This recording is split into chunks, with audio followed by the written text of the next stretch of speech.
আসসালামু আলাইকুম প্রিয় ভিউয়ার্স, আজ আপনাদেরকে দেখাবো সরিষা ইলিশ রেসিপি।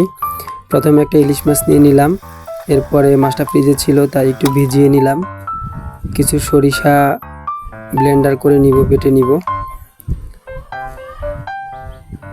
সরিষাগুলো ব্লেন্ডার জগে দিয়ে একটু পানি দিলাম, পানি দিয়ে সরিষাগুলোকে ভালোভাবে মিহি করে ব্লেন্ডার করে নিলাম।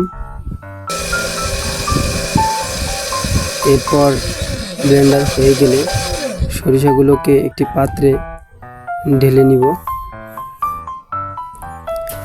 এরপর 100 গ্রাম আদা, 100 গ্রাম রসুনকে ব্লেন্ডার করে একটি পাত্রে ঢেলে নিলাম।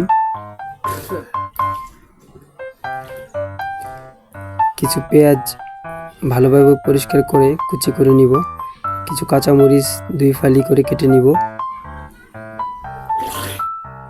এরপর 2 টেবিল চামচ মরিচের গুঁড়া, 2 টেবিল চামচ হলুদের গুঁড়া,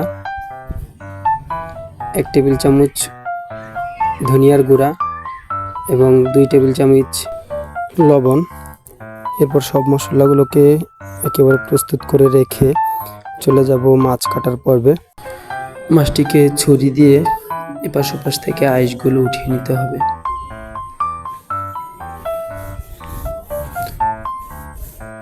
ভালো করে আঁশগুলো পরিষ্কার করা হয়ে গেলে মাছের কাঁটাগুলো কেটে নিব। কেটে মাছটিকে পিচ করে ভালোভাবে ধুয়ে রান্না শুরু করব।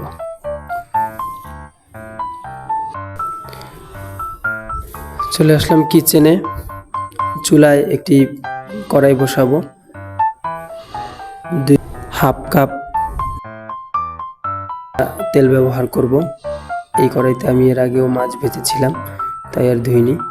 আপনারা অবশ্যই কড়াই পরিষ্কার করে নেবেন। এরপরে পরিমাণ মতো পেঁয়াজ দিয়ে একটু হালকা নেড়ে চেড়ে নিব।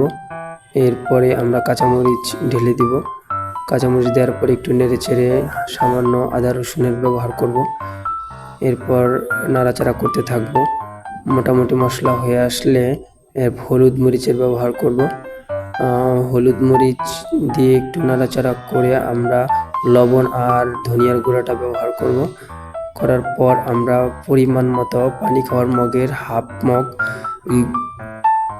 পানি ব্যবহার করব মশলা কষানোর জন্য। মশলাটা হয়ে আসলে আমরা পরিমাণ মতো সামান্য টেস্টি চাল ব্যবহার করতে পারি, বা আপনারা চাইলে বাসায় খেতে চাইলে স্কিপ করতে পারেন। এরপর আমরা সরিষা বাটার ব্যবহার করলাম। যেহেতু আমাদের অল্প করে রান্না করে আপনাদেরকে শুধু দেখাচ্ছি, তাই সরিষাটা একটু কমই দিলাম। মূলত আমি রান্না করি আমার দোকানের জন্য, তা ভিডিওর ক্ষেত্রে আমি অল্প রান্না করে দেখাই, কারণ এই রান্নাটা হতে পারে কোনো বন্ধুদের মিলে ট্যুরে যাওয়ার ক্ষেত্রে আপনারা করতে পারবেন। দেন আপনারা যারা নতুন দাম্পত্য জীবন শুরু করতে যাচ্ছেন, তারাও আমার কাছ থেকে আপনারা রান্নার ভিডিওটা দেখে নিতে পারেন আমার চ্যানেল থেকে। ইভেন আরও বেশি কাজে লাগবে যখন আপনারা ব্যাচেলার লাইফে নিজেরা রান্না করে খেতে চাইবেন। সো এরপরে নাড়াচাড়া করতে থাকবো। নাড়াচাড়া করতে করতে যখন আমাদের মশলা কষে আসবে, কষানো হয়ে গেলে আমরা মশলার মধ্যে মাছগুলো ঢেলে দিব।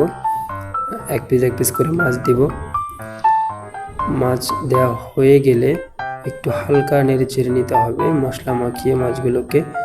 এরপরে 1 মগ অথবা পরিমাণ মতো পানি দিয়ে একটু নেড়ে চেড়ে ঢাকনা দিয়ে ঢেকে দিবেন।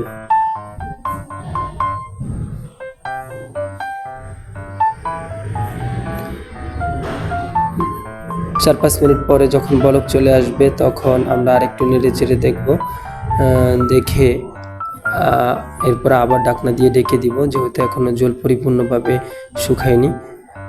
আশা করি আলহামদুলিল্লাহ হয়ে গিয়েছে। মাশাআল্লাহ, খুব ভালো একটি ঘ্রাণ আসলো।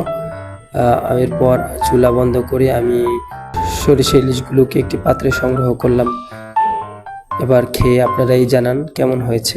নেন, খেয়ে কমেন্ট করুন।